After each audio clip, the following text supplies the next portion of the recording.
फकीर साईं चए थो त अज़ाज़ील जे ईअं न करिया त फोरजे कीअं फोरो अज़ाज़ील आलम ते कयो आहे थोरो इस बात कयईं अल्लाह के खणी भुलकारो घोरो जानण चमचे जोरो ॾिसंदो ॾींहुं क़यामत फिटाई साईं चए थो त आशिक़ अज़ाज़ील ॿिया मिड़ई सधड़िया अदीम शाह अब्दुल लतीफ़ चए मंझां सिक सबील लाल थी लाल थी फकीर साईं वरी चए थो त अज़ाज़ील आलम खे चयो मुंहिंजे थियो बितड़ सिधो पंध सूरत जो सजण के सुब तड़ आशिकन के एतबार थियो वया न कंहिंजे तड़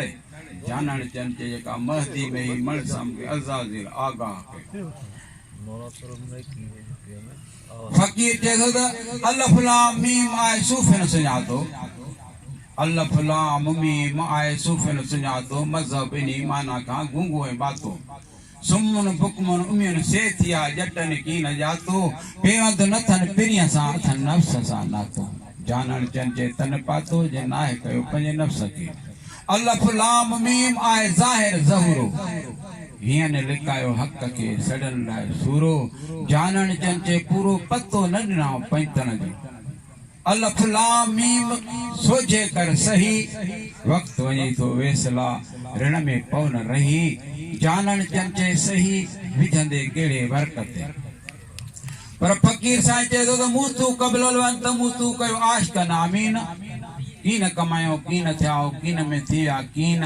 नांगन के नफ़ीअ जी बिरह सेखारिया बीन चढ़ी वेठा चीने ते ज़ोरी रखी ज़ीन सवारी मञई सदम थियो कुॾाए पियो कीन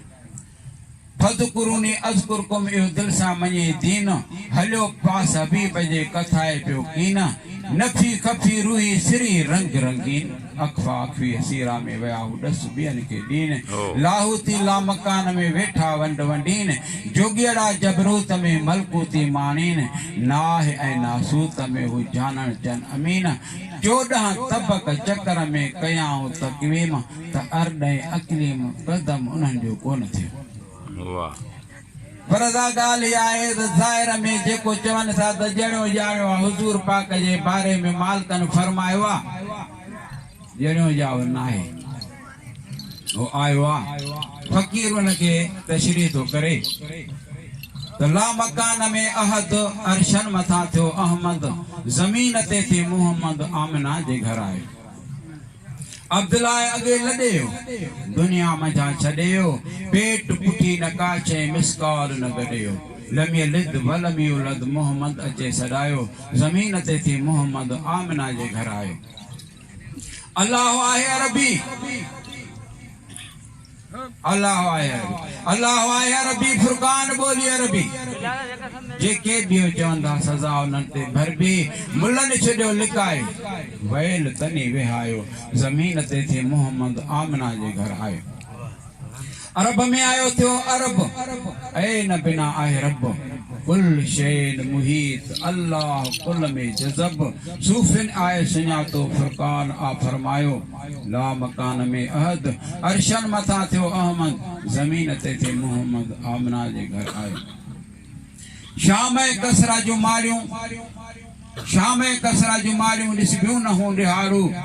जॾहिं ज़ात कयो ज़हूरो आयूं ॾिसण में मारियूं हलीमा चयो अची जंहिं ॾूर पे ॾसायो ज़मीन ते थी मोहम्मद आमिना जे घर आयो 63 साल हितरे ज़मीन ते गुज़ारियूं आहिनि 7 ज़मीनूं वरी हेठनि खे संभालियूं हेठनि चयो अची वियो महमूद हामिद आयो ज़मीन ते थी मोहम्मद आमिना जे घर आयो 14 में महदी मिलियो 15 में थियाऊं पधरा 14 में महदी मिलियो 15 में थियासीं पधरा 14 ऐं 15 में बिरह ॾिनानि बहरा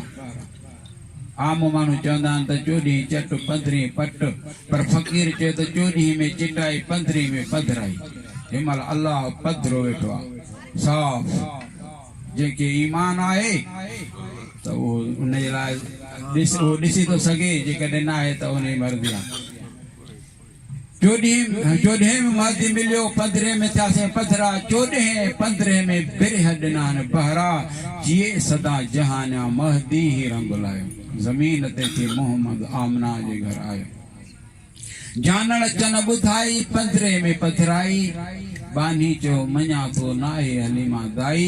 आयो आ हलंदो घुमंदो अल्लफ मीम पायो जमीन ते थी मोहम्मद आमना जे घर आयो पर जेके मरन जीअरे उहे सदा हयाती